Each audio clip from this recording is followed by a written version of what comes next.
Hello students, welcome to easy math for JEE. I am Ujjwal Kaushik, your friend. जो भी students IIT JEE की preparation कर रहे हैं उनके लिए हमारा चैनल बहुत यूजफुल है। तो आज का क्वेश्चन है, if the integral 0 to 10 sin 2 pi x over e raised to power x minus greatest integer of x dx, this is equal to this expression where alpha beta gammas are the integer, then the value of alpha plus beta plus gamma is equal to। तो चलिए सबसे पहले हम यहाँ पे कुछ multiple properties use करेंगे जो हम जानते हैं एक बहुत अच्छे तरीके से कि x minus greatest integer of x, मतलब अगर कोई हमें x गिवन है उसमें से अगर हम उसका ग्रेटेस्ट इंटीजर पार्ट सब्ट्रैक्ट कर दें, this is nothing but the fractional part of x। और हम जानते हैं कि फ्रैक्शनल पार्ट ऑफ x जो है वो एक पीरियोडिक फंक्शन होता है और उसका पीरियड कितना होता है, उसका पीरियड होता है 1। ठीक है, अब चलो अपने क्वेश्चन पे चलते हैं। मान लीजिए हमें इंटीग्रल गिवन है i 0 to 10, यहाँ पे है न्यूमरेटर में sin 2 pi x divided by e raise to power. अब देखो x minus greatest integer of x, यहाँ पे मैंने डायरेक्ट रख दिया fractional part of x and this is dx। अब हम जानते हैं एक और बहुत इंपॉर्टेंट प्रॉपर्टी डेफिनेट इंटीग्रल की, कि अगर मान लीजिए fx एक फंक्शन है जिसका पीरियड हमें गिवन है दैट इज t, तो हम जानते हैं पीरियड क्या गिवन है t, और अगर हमें इंटीग्रेशन गिवन है 0 to nt fx dx, limit given है 0 to nt, तो this is equal to n 0 to t fx dx। यानी कि ये जो लिमिट है हमारी एंटी जो थी, जो पीरियड है सिर्फ टी आ जाता है, एन आगे आ जाता है। ये बहुत इंपॉर्टेंट प्रॉपर्टी है। और हम जानते हैं अगर एफ एक्स हमारा पीरियोडिक है तो f of a x plus b, अगर हमें इसका पीरियड लिखना हो तो वो क्या होता है, this is nothing but T upon जो भी एक्स का कॉफिशिएंट है उसके साथ मॉडुलस। बस इसी प्रॉपर्टी का हम यहाँ पे यूज करेंगे। अब देखो यहाँ पे क्या गिवन है, साइन 2 पाई एक्स। तो हम जानते हैं, अगर मैं आपको बताऊं तो हम जानते हैं कि sin x एक पीरियोडिक फंक्शन है और जिसका पीरियड कितना होता है 2 पाई। तो अगर मैं यहां से sin 2 पाई x का पीरियड निकालने लगूं तो वो क्या होगा, 2 पाई अपॉन, अब देखो यहीं से प्रॉपर्टी यूज होगी ax, तो मतलब x का जो भी कोफिशिएंट रहेगा यानी 2 पाई उसका मॉडुलस, तो यानी कि इसका पीरियड कितना आ गया 1। और हम जानते हैं कि अगर हमें फंक्शन गिवन है एफ एक्स जिसका पीरियड है मान लीजिए t1, और एक हमें दूसरा फंक्शन गिवन है जी एक्स जिसका पीरियड है मान लीजिए t2, तो एफ एक्स बाय जी एक्स का जो पीरियड होता है वो क्या होता है, LCM of t1 and t2। तो यहां से अब देखो जो हमें न्यूमरेटर में गिवन था sin 2 पाई x, इसका पीरियड कितना आया है, इसका पीरियड 1 आया है। जो हमें नीचे न्यूमरेटर में गिवन है, डिनोमिनेटर में गिवन है फ्रैक्शनल पार्ट ऑफ x, इसका पीरियड कितना आया है, इसका पीरियड भी 1 आया है। तो यानी कि जो हमें overall f x by g x है, अगर मैं उसका पीरियड देखूं तो f x by g x के पीरियड पे मैं क्या कमेंट कर सकता हूँ, this is LCM of 1 and 1 यानी कि 1। तो यानी कि जो हमें ये एंटायर इंटीग्रैंड गिवन है इसका जो पीरियड है, ये अगर मैं इसको एफ एक्स मानता हूं तो इसका पीरियड कितना है, 1 है। बस यही यहाँ पे कैच था। अब अगर इसका पीरियड 1 है तो मैं यहाँ पे 1 इंटू 10 इस तरह से लिख सकता हूँ।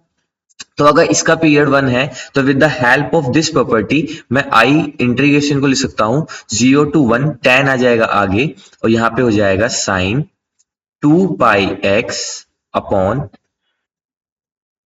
This dx। ये किस प्रॉपर्टी से किया है हमने, with the help of this property, कि जो हमारा n है वो आगे आ जाता है। ठीक है, बस इतना क्वेश्चन करने के बाद ये मान लीजिए हमने क्वेश्चन को ऑलमोस्ट फिनिश कर लिया है। अब देखो दिस इज इंटीग्रेशन 0 to 1, यहाँ पे आया आपका साइन 2 पाई एक्स अपॉन, अब देखो फ्रैक्शनल पार्ट ऑफ x जो होता है 0 से 1 के बीच में वो एग्जैक्ट वही वैल्यू लेगा। जैसे अगर आप मान लीजिए कि 0 से 1 के बीच में मैंने 0.25 लिया, अब अगर मैं इसका फ्रैक्शनल पार्ट लूं तो इसका फ्रैक्शनल पार्ट 0.25 ही तो आएगा, क्यों, है ना। अब जैसे मान लीजिए मैं 0.67 लूं, ठीक है, x को, अब इसका फ्रैक्शनल पार्ट निकाल तो क्या नथिंग बट 0.67 ही आएगा, क्योंकि 0 से 1 के बीच में जो हमारा फ्रैक्शनल पार्ट ऑफ x होता है this is nothing but x ही होता है, जब मेरा x क्या हो, 0 से 1 के बीच में हो। ठीक है, तो इस प्रॉपर्टी की हेल्प से मैं इसको लिख सकता हूं e raise to power x dx। Fractional part यहां से रिमूव हुई, 0 से 1 के लिए fractional part of x nothing but x ही होता है। अब देखो इतना करने के बाद अब यहां से आपको समझना है, मैं आपको समझाने के लिए इसको एक्सप्लेन करता हूं। देखो यहां से हम क्या करते हैं, सबसे पहले थोड़ा सा स्पेस बनाते हैं।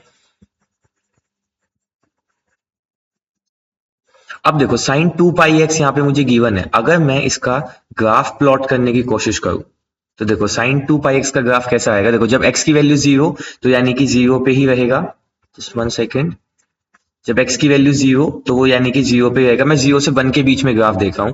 जब मैं x की वैल्यू को हाफ लेता हूं, देखो जब मैं x की वैल्यू को हाफ लूंगा तो देखो हम किसका ग्राफ ड्रॉ कर रहे हैं, साइन 2 पाई x का। ठीक है। जब मैं x की वैल्यू को हाफ लूंगा तो यहाँ पे बचेगा पाई, और साइन पाई कितना होता है 0, यानी कि 1/2 पे ये कितना हो जाएगा फिर से 0। तो 1/4 पे अगर मैं देखूं तो 1/4 करूंगा तो sine pi by two, sine pi by two कितना होता है 1। तो यानी कि ये ग्राफ जो होगा कुछ इस तरह से होगा। ठीक है, अगर आपको साइन 2π का ग्राफ नहीं पता है तो इस तरह से होगा। अब देखो आएगा कैसे होगा, देखो जब मैं x की वैल्यू को यहाँ पे 1 लेता हूँ तो साइन 2π पे, तो यानी कि जब x 1 होगा तो वो फिर से 0 हो जाएगा। इसी तरह से जब मैं x की वैल्यू को 1/2 और 1 के बीच में लेता हूँ, यानी कि 0.575 लूंगा, 3/4 लूंगा, तो उस केस में 3π/2 हो जाएगा और वहां पे -1 हो जाएगा। तो ये मेरा ग्राफ होता है साइन 2πx का बिटवीन 0 to 1। तो यहाँ पे जो इसकी वैल्यू है दिस इज 1, और यहाँ पे जो वैल्यू है दिस इज -1। तो साइन 2πx का ग्राफ 0 से 1 के बीच में इस तरह से मूव करता है। अब अगर मान लो यहीं पे मैं इसके ग्रेटेस्ट इंटीजर का ग्राफ ड्रॉ करने लगूं, ठीक है, तो देखो ग्रेटेस्ट इंटीजर का ड्रॉ करते हैं ग्राफ। ठीक है, अब मैं किसका ड्रॉ कर रहा हूं, मैं यहाँ पे लेता हूं sign 2πx with greatest integer. देखो जब 0 होगा तो 0 ही आएगा ग्रेटेस्ट इंटीजर। अब हम जानते हैं कि जब वो इस 0 से 1 के बीच तक जा रहा होगा, है ना, और ये वैल्यू कितने पे आई है हमारी, ये वैल्यू आई है 1/4 पे। ठीक है, तो जब इस रेंज में होगा 0 से 1 के बीच में होगा तो उस केस में ग्रेटेस्ट इंटीजर क्या होता है, देखो जब मेरा जैसे 0.75 है, इसका ग्रेटेस्ट इंटीजर क्या होता है 0, यानी कि जब मेरा x जो है वो 0 से 1 के बीच में होगा तो ग्रेटेस्ट इंटीजर ऑफ x मेरा क्या होता है 0। तो यानी कि 0 से 1/4 यहां तक जो मेरा ग्राफ होगा वो 0 ही देगा ग्रेटेस्ट इंटीजर का। जैसे ही 1/4 पे वो एक बार 1 को टच करेगा तो बस एक बार 1 पे 1 हो जाएगा, 1/4 पे यहाँ पे होलो मान लीजिए आप। ठीक है, 1/4 होते ही वो एग्जैक्ट 1 हो जाएगा, है ना। जैसे देखो ग्रेटेस्ट इंटीजर ऑफ 1 क्या होगा, 1 ही होगा। अब जैसे ही वो 1/4 से आगे मूव करेगा, यानी कि फिर से 1 से घटने लगेगा और 1/2 तक जाएगा, तो अगेन फिर से इसके लिए ग्रेटेस्ट इंटीजर कितना हो जाएगा उसका 0।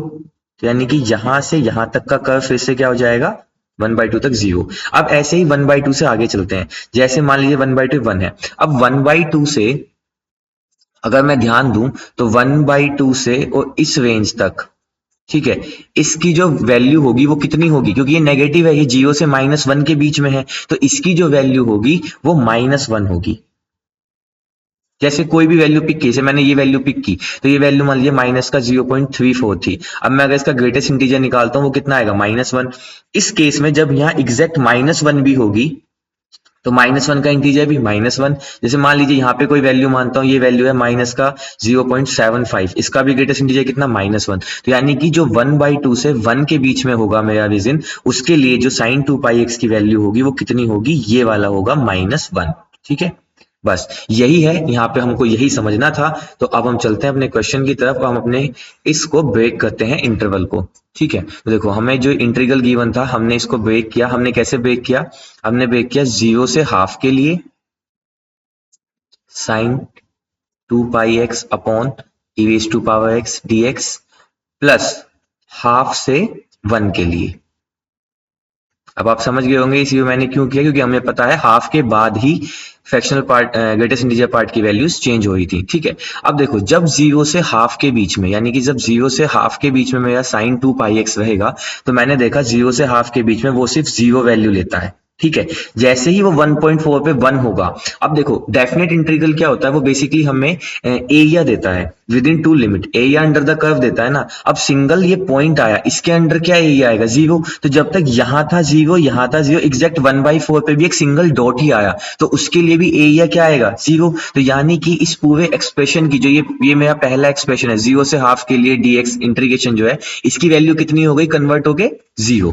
तो अब देखो अब चलते हैं आगे, तो i = 10, पहले वाले पार्ट की वैल्यू की 0 प्लस। अब देखो जब हम हाफ से 1 की तरफ मूव करते हैं, तो देखो जब हम हाफ से 1 की तरफ जाते हैं तो उस टाइम पे जो ये साइन 2πx है, इसका ग्रेटेस्ट इंटीजर मुझे कितनी वैल्यू देता है -1, तो इसकी जगह पे कितना आ जाएगा -1, और ये हो जाएगा dx। तो यहां से मेरा इंटीग्रेशन आ गया 10 माइनस, अभी इसको हम कर लेते हैं हाफ से 1 e⁻x dx। इसको सोल्व करते हैं, दिस इज 10 माइनस e⁻x का इंटीग्रेशन e⁻x माइनस का 1 आएगा, तो उसको हम यहाँ पे इसको प्लस का 1 कर देते हैं, और फिर यहाँ से मेरे पास वैल्यू कितनी लिमिट पुट करेंगे हाफ से 1। ठीक है, तो यहाँ से जो मेरा इंटीग्रेशन आया दैट इज नथिंग बट 10, 10 था, यहाँ पे हमने इसकी मल्टीप्लाई की अच्छा अच्छा, सॉरी सॉरी सॉरी, ये हमने यहाँ पे थोड़ी सी मिस्टेक कर दी है, ये मल्टीप्लाई में होगा। देखो 10 की 0 से मल्टीप्लाई 0, जब 10 की यहाँ पे मल्टीप्लाई हुई, दिस इज 10, फिर यहाँ पे 10, फिर यहाँ पे 10, तो अब यहाँ पे रखें this is nothing but e की power -1 minus e raise to power half. ये आ गया मेरा इंटीग्रेशन, 10 की पावर e की पावर -1 माइनस e की पावर माइनस हाफ, इसको मल्टीप्लाई करते हैं तो 10 की पावर -1 माइनस 10 e की पावर हाफ, ये आया मेरा इंटीग्रेशन। अब मुझे गिवन था, किसके इक्वल गिवन था, तो देखो मैं यहाँ पे लिख लेता हूँ ताकि मुझे क्वेश्चन दिखता भी रहे। इसको थोड़ा सा इधर कर लेते हैं। देखो मेरा जो इंटीग्रल आया सोल्व करके, वो कितना आया, मेरा इंटीग्रल सोल्व करके आया 10 e raise to power -1 minus 10 e raise to power 1/2, minus का 1/2 आएगा ना, हाँ ठीक है, 10 e raise to power minus का 1/2। अब देखो इसको, ये मुझे कंपैरिजन करना है किसके equal, alpha e raise to power -1 plus beta e raise to power minus half plus gamma से। तो अब अगर मैं कंपैरिजन करूं तो यहाँ से अल्फा की वैल्यू कितनी आ गई, अल्फा की वैल्यू मेरे पास 10 आ गई, तो लिख देते हैं अल्फा इज इक्वल टू 10। अब यहाँ से कंपैरिजन करूं तो बीटा की वैल्यू कितनी आ गई, बीटा की वैल्यू आ गई माइनस का 1, यहाँ से बीटा की वैल्यू कितनी आ गई, माइनस का सॉरी 1 नहीं, माइनस का 10 ही आएगी, ये यहाँ पे मैंने गलत लिख दिया है, इसको ये 10 की पावर नहीं होगा, this is 10 into e raise to power minus half, है ना। तो यहाँ से मेरी बीटा की जो वैल्यू आएगी that is nothing but minus का 10, और यहाँ से गामा की वैल्यू कितनी आ गई, 0 कंपैरिजन से। अब पूछा क्या था हमसे, alpha plus beta plus gamma, तो ये जाएगा 10 माइनस 10 प्लस 0, तो यानी कि 0। तो option 3 is my right answer. I hope you are able to understand the video. If you are still doubt you can ask to me into the comment box. Thank you very much, please subscribe the channel, be happy.